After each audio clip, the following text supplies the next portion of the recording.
di tempat ini di mana anak kami Albert bersama boru kami Bor Simatupang sudah menerima sakramen kudus dari gereja Tuhan tadi. Apa yang diberikan Romo tadi melalui sabdanya, kiranya keluarga Albert di sini boleh diterapkan di keluarganya nanti Amang ya. Jadilah keluarga kudus dari Nazaret seperti Santo Yusuf. Jadi pertama buat kakak dan Amang di sini, inilah kami dari KBG kita Santo Louis. Kami tidak ada membawa kado besar, tidak ada, tapi kami bersuka cita atas pernikahan kudus anak kita Albert. Biarlah rumah tangga Albert nanti rumah tangga yang takut akan Tuhan. Jadi pertama sekali kami mengucapkan selamat buat anak kami Albert dan selamat kepada kakak dan Amang sudah mempunyai menantu. Jadilah dek menantu yang baik, menantu yang takut akan Tuhan. Sayangilah mertuamu seperti engkau menyayangi mama ya dek ya. Jadi ibu to kakak dosa dianggarat tasian KBG Santo Louis. Danga dong balga ka alai dohot dohami bersuka cita di panggolini anak tahun. Jadi yasma rohani kakak rohami sonon dohot bersuka cita.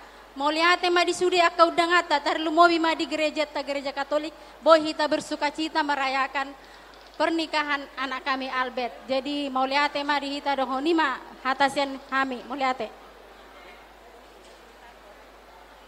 Pertama-tama kita ucapkan puji dan syukur kepada Tuhan Yesus Kristus, di mana pada siang hari ini kita masih bisa berkumpul di sini, di mana untuk melaksanakan adat istiadat anak kita Albert di sini. Kami atas nama fasilitator Maria Bunda Gereja mengucapkan turut berbahagia, semoga menjadi keluarga yang takut akan Tuhan.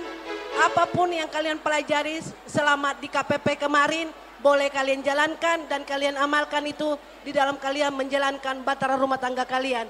Dan kami juga kepada Eda dan Ito di sini, selamat Eda, Ito, kalian sudah menjadi orang tua yang sesungguhnya karena anak kita Albert telah kalian antar ke altar suci Tuhan untuk menerima perbekatan suci itu. Biarlah senantiasa apapun yang menjadi cita-cita angan-angan itu dan Eda, Tuhan Yesus yang memberkati. Kami juga berdoa untuk Tuhan, semoga itu dan Eda diberikan umur yang panjang, kesehatan, dan selalu bahagia di dalam menjalankan tugas perutusan itu dan Eda sebagai orang tua untuk bisa membimbing anak-anak Eda biar senantiasa boleh menjadi meneladani keluarga kudus dari Nazaret. Sekali lagi kami ucapkan dari fasilitator Maria Bunda Gereja, turut berbahagia dan semoga nanti cepat dapat memohon. Terima kasih, Tuhan Yesus memberkati kita semua.